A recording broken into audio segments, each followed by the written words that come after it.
भाई सोमनाथ चौधरी जी, निजाम चौधरी जी, भाई जावेद जी,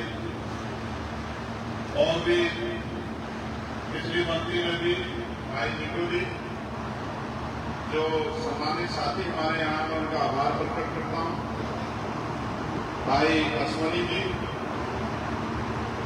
और भाई बुकाड़िया जी का भी मैं बहुत धन्यवाद करता हूँ। सम्मानित साथियों, मैं उसके बाद सभी संतों, गुरु और महापुरुषों को नमन करके, जिनकी वजह से हमें स्वाभिमान सम्मान का जीवन मिला है, मैं उन सभी संस्थापक सदस्यों को भी धन्यवाद देता हूं, जिन्होंने 20 मई 1950 को इस श्री रविदास महासभा को पंजीकरण कर और अपनी मेहनत की कमाई से ये 6 बीघे जमीन लेकर इस छात्रावास को तैयार करने का काम किया।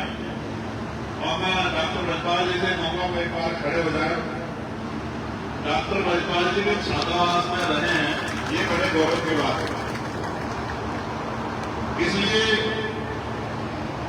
उन सभी संस्थापक सदस्यों को, माननीय ज्ञानचंद जी जो नंगाल जी के पिताजी हैं, श्री चंद जी, श्री रामजी दास घनश्याम जी जो स्वतंत्रता सेनानी भी रहे हैं, श्री खजान सिंह जी, श्री राम स्वरूप ठेकड़ा जी, श्री संतोष दास जी और श्री आलम सिंह कुटारिया जी,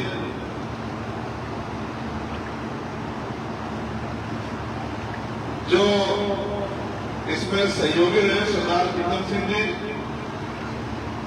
महेंद्र सिंह धीरियान जी, माननीय काकूराम जी, डॉक्टर पदम सिंह जी जो ब्रजपाल जी के, डॉक्टर ब्रजपाल जी के पिताजी भी थे। मैं इन सब का, मांगेराम जी का, वो टीम जो बनारस गई थी पूरी मनोज जी के साथ, सतप्रकाश जी का, हमारी बहनों का, मैं सभी का आभार प्रकट करता हूं। सम्मानित साथियों, शिक्षा हथियार है। वो आपको बोलना सिखाती है, वो आपको संघर्ष करना सिखाती है, वो आपको अपने और पराई की पहचान कराती है। और भारत की संवैधानिक व्यवस्था में जो तरक्की के रास्ते हैं, यानी कि पढ़ लिख कर ही आप डॉक्टर, इंजीनियर, IAS, IPS, वकील, जज, पटवारी, सेक्रेटरी, तमाम जो संवैधानिक पद हैं उन पर जा सकते हो। तो मैं तो जब महापुरुषों का जीवन पढ़ता हूं, उनमें भी जब बाबा साहब अम्बेडकर का जीवन पढ़ता हूं, तो मैं मानता हूं कि अगर उनको स्कॉलरशिप नहीं मिली होती और वो पढ़ने के लिए विदेश नहीं जाते, तो शायद आज भारत को इतना सुंदर संविधान नहीं मिल पाता, जिस संविधान ने सबको बराबरी का अधिकार दिया।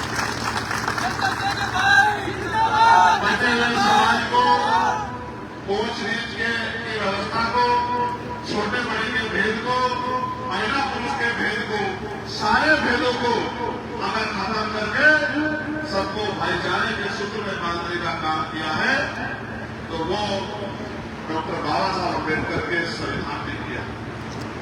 प्यारे साथियों, इसलिए मैं शिक्षा के महत्व को समझता हूं। आप एहसास करके देखिए, जब ये देश को आजाद हुए लगभग 2-3 साल हुए थे और संविधान को लागू हुए 2-3 महीने हुए थे, तब उतने दिन पहले भी इस समाज में ऐसे समाज सेवी, समाज के लिए जान लुटाने वाले महान महान हस्तियां पैदा हुई हैं, जिनकी वजह से ये छात्रावास आगे बढ़ रहा है। तो मेरे जैसे हर व्यक्ति को, इस छात्रावास में पढ़ने वाले बच्चों को, इस छात्रावास के निर्माण में योगदान करने वाले हर एक व्यक्ति को याद रखना चाहिए। आज भी बहुत पढ़ा लिखा हो सकता है, बहुत विद्वान हो सकता है, बहुत पैसे वाला हो सकता है, बहुत बड़े पद में हो सकता है, बहुत बड़ा उद्योगपति हो सकता है, उसका कद भी 6, 6.5, 7 फीट का हो सकता है, उसकी बाजू भी बलशाली हो सकती है, लेकिन अगर वो उसका जीवन किसी के काम ना है या समाज में उसका कोई योगदान ना हो, तो इससे बड़े बड़े पद करके लोग भी समाज समाज में समाज उनको याद नहीं रखता है। समाज उन्हीं को याद रखता है जिनका योगदान समाज में होता है। अजय जी और भरत राम जी भी यहाँ उपस्थित है लोगों के बीच में, और मैं उनके योगदान की भी सराहना करता हूं कि जिस तरह से वो अपना योगदान दे रहे हैं। हालांकि मेरे लिए तो हर एक व्यक्ति को शर्माते हैं, चाहे वो संत हो, धार्मिक काम करते हो, चाहे वो सामाजिक काम करते हो, या उससे पहले जिन्होंने भी समाज का गरीब कमजोर किसान मजदूर समाज का हाथ पकड़ने का काम किया है, मैं ऐसे सभी महानुभावों का बहुत बहुत सम्मान करता हूं। लेकिन आज सवाल ये है कि हम क्या जिस तरह से शिक्षा का बाजारीकरण हो रहा है, क्या गरीब अपने बच्चों को पढ़ा सकता है? अगर ये छात्रावास ना होता, इस छात्रावास ने बहुत कुछ किया है। अगर ये छात्रावास ना होता, क्या डॉक्टर बजपाल जी जैसा सूरज हमें समाज में मिल पाता? अगर ये छात्रावास के जैसे छात्रावास जैसे कुमार छात्रावास है मेरठ में, अगर वो हम पे नहीं होते ऐसे छात्रावास, तो क्या हमारे क्लास करके निकाल दिया होता? क्योंकि जिस तरह की आर्थिक स्थिति थी हमारे लोगों की, गरीब के साथ मजदूर लोगों की, उनको तो रोटी भी बड़ी खिंचके मिलती थी, वो कहां से अपने बच्चों को शिक्षा दिला पाता?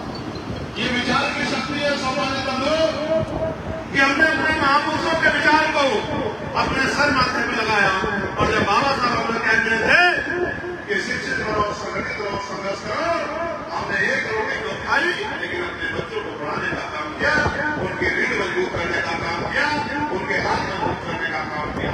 मैं और मैं क्या जाऊँ, मैं अपने जीवन में जब देखता हूँ, मेरे पिताजी प्राइमरी स्कूल में थे, बच्चे पढ़ाने का काम करते थे, उनका हाथ बटाने के लिए मेरी माँ खेत में जाके घास काट के लाके दूध बेच के किस तरह से हमें पालने का काम करती थी। ये मैं मेरे जीवन के सामने, मैं किसी द्रौपदी का बेटा नहीं, किसी बड़े धर्मसेठ का बेटा नहीं। मैंने सर में घास धोया, मैं इस बात को जानता हूँ। मैंने सर में लकड़ी ढोई, मैं इस बात को जानता हूँ। मैंने तमाम तरह की दूर जाति के अंदर देखा है और सहा भी है। मैंने 16-16 महीने जेल काटी। मैंने दिल्ली में जाके, आपको याद होगा जब सन 1970 जी हमारे का गुरुगर वहां सरकार के इशारे में जो है वो तोड़ने का काम किया, तो वहीं जाके लोहा लेने का काम किया, आपने मेरे हाथ मजबूत करने का काम किया, और वो लेने का काम किया, ये सब आपके सामने। तो मैं तो इस जीवन से निकल के आना, और आज मैं महसूस करता हूँ कि जो हासिल पे है वो मेरी तरफ देखते हैं, अपनी तरफ देखते हैं, भाई अमित किसाना की तरफ देखते हैं। ये जो लोग हमारे आगू भाई हमारा नेतृत्व कर रहे हैं, ये हमारा हाथ नहीं छोड़ेंगे, हमें धोखा नहीं देंगे, और हमारी परेशानी को हल करने का काम करें। ये बहुत बड़ी जिम्मेदारी है हमारे कदों, ये कोई छोटी मोटी जिम्मेदारी नहीं है, ये बहुत बड़ी जिम्मेदारी है। जब समाज किसी को नेता बनता है और उसकी एक आवाज में पहरा देता है, तो उस नेता को कभी भी समाज में गद्दारी नहीं करेगी, उसकी जिम्मेदारी होती है कि अगर वो नेता गद्दारी करेगा तो आने वाले किसी दूसरे व्यक्ति को समाज को चंद्रशेखर भाई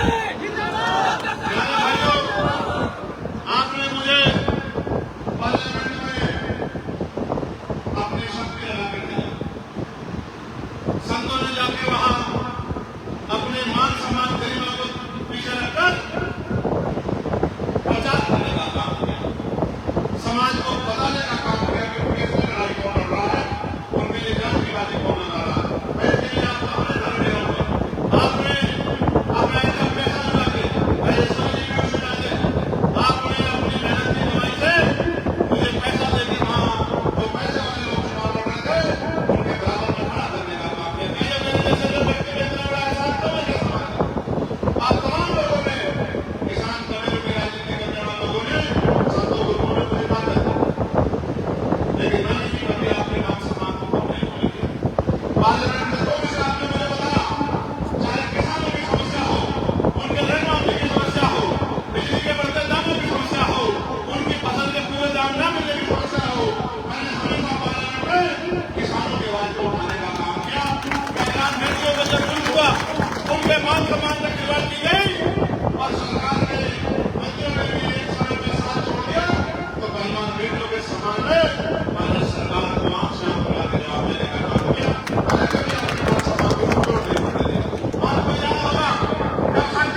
उसमें भी कोई अवकाश रखने की कोई सरकार की योजना नहीं थी।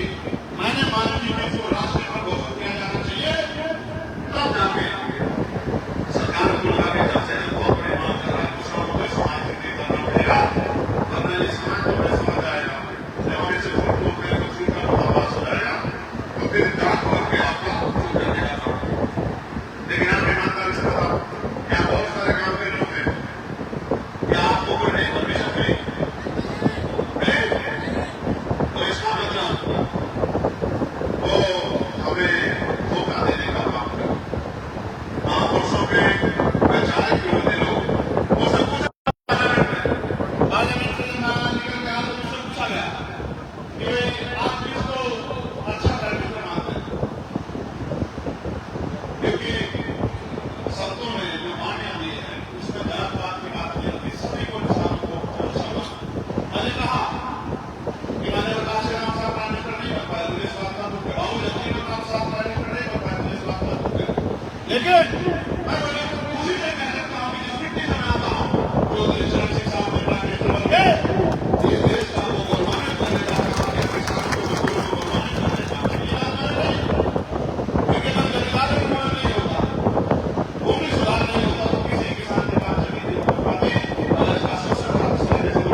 में आ रही है। तो इनके लिए तो ये है कि ये पैदा ही क्यों हो गए, इनको तो क्या पैदा होगा, क्या थोड़ी जिंदगी तो निकलना है, काम पड़ जाए।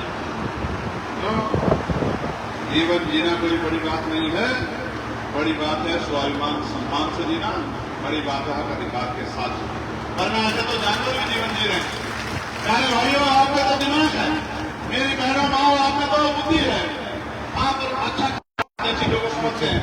चीटी चीटी के पीछे चलते नहीं चलती, चीटी समझते हो, चीटी चीटी के पीछे चलती है, घरों में देखा होगा ना, चीटी चलती है, उसके पीछे सारी चीजें चलती है। मधुमक्खियों से भी लोग टकराने से डरते हैं। एक मधुमक्खी को छेड़ दो तो सारी मधुमक्खी आके खड़ी हो जाती हैं। मधुमक्खियों से भी टकराने का काम नहीं करते हैं। और भेड़ भी भेड़ के पीछे चलती है, और उनको लोग जानवर कहते हैं, पशु पक्षी कहते हैं। हम तो इंसान हैं, हमको नहीं पता चलना किसके पीछे चलना चाहिए, किसके साथ चलना चाहिए, हमको नहीं पता है। ये मुस्लिम भाई बैठे हैं, किस तरह का जुल्म यहाँ इस सरकार में मुसलमानों के साथ हो रहा है, वो किसे छुपा है क्या? किस तरह का जुल्म हो रहा है? हमारे साथी कोशिश करते हैं हमको न्याय मिल जाए, लेकिन न्याय मांगने को नहीं मिलता। मैं आपको भी कह रहा हूं, इधर जाओ उधर जाओ, कोई कुछ नहीं बदलेगा। सही जगह आ जाओगे तो सब कुछ बदलेगा। मैं बता आपको समझा। प्यारे साथियों, मैं भी इस छात्रावास का सदस्य हूं। इसे छात्रावास का, ये छात्रावास में आप लोग हैं। जो संस्था हमारे बुजुर्गों ने बनाई है वो सब आपके सामने है, और हम सबको मिलकर इसका सदस्य बनना चाहिए। इसको आगे बढ़ाने के जनपद बागपत में 244 गांव हैं। प्रत्येक गांव से कम 10-10 सदस्य आने को फिर बताएंगे।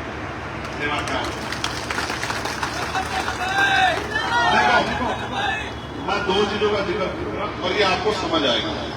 मैंने पार्लियामेंट में पॉलिसी की बात की, एजुकेशन पॉलिसी कि शिक्षा का बाजारीकरण कैसे रुकेगा, शिक्षा गरीबों के हद में कैसे है। आप भी सुनिए, मैंने कहा है कि जो पॉलिसी बना रहा है और जो उसको लागू करा रहा है, यानी कि जो हमारे संवैधानिक पद हैं, ऊपर से लेकर नीचे तक, राष्ट्रपति जी से लेके और गांव के पंचायत के मेंबर तक, इसके बीच में जितने पद आते हैं, इसके बीच में प्रधान आता है, चेयरमैन आता है, पार्षद आते हैं, सभासद आते हैं, जिला पंचायत के मेंबर आते हैं, जिला पंचायत के अध्यक्ष आते हैं, ब्लॉक के प्रमुख आते हैं, विधायक आते हैं, सांसद आते हैं, राज्य मंत्री आते हैं, कैबिनेट मिनिस्टर आते हैं स्टेट के, फिर मुख्यमंत्री आते हैं, राज्यपाल आते हैं, फिर सेंटर के मिनिस्टर आते हैं, स्वतंत्र प्रभार राज्य मंत्री, फिर कैबिनेट मंत्री, फिर प्राइम मिनिस्टर आते हैं, होम मिनिस्टर, डिफेंस मिनिस्टर, राष्ट्रपति जी आती है। ये संवैधानिक पद है। तो ऊपर से लेकर नीचे तक ऐसे ही सरकारी अधिकारी, जिसमें हमारे पुलिस के भाई भी आते हैं, दरोगा जी भी आते हैं, सीओ साहब भी आते हैं, हमारे एसपी साहब भी आते हैं, एसएसपी साहब भी आते हैं, तमाम साहब आते हैं, जिनके जो बेचारे अगर अच्छे बन जाए, अच्छा काम करे तो जनता आराम से चैन खुश हो सकती है। जैसे सीमा पर हमारे जवान जब देश की रक्षा के लिए डटे रहते, तभी तो हम यहाँ सो पाते हैं, आराम से सो पाते नहीं सो पाते। अगर ये भी बिना किसी प्रेशर के इनको भी ये भी निष्पक्ष काम करने लगता है, फिर जुर्म जाती आती तो यही खत्म हो जाए। तो जितने हमारे ब्यूरोक्रेसी के लोग हैं, जितने हमारे जनप्रतिनिधि है, जितने हमारे पूंजीपति है, उन सबको के बच्चों की पढ़ाई सरकारी स्तर में पॉलिसी बनाने वाला पॉलिसी को लागू करेगा। आप सोचो जिस कक्षा में, सोचो कक्षा 5 में एक कुर्सी पे डीएम साहब का बेटा बैठा है, दूसरी पे एसएसपी साहब का बेटा बैठा है, तीसरी पे आपके मेरे परिवार का मजदूर किसान का बेटा बैठा हुआ, सफाई कर्मचारी का बेटा बैठा हुआ है, संविदा कर्मी का टीचर का बेटा बैठा हुआ है। उस स्कूल में बताओ पढ़ाई 1 नंबर की होगी नहीं, क्या बताओ होगी नहीं होगी? जब अपने हित जुड़े रहेंगे, जब अपने बच्चों के भविष्य में बात आएगी तो बिल्डिंग भी अच्छी होगी, पंखे भी लगेंगे, एसी भी लगेंगे, कूलर भी लगेंगे, और किताबें भी स्कूल से मिलेगा। आज क्या है, प्राइवेट स्कूलों में लोग की जेब काट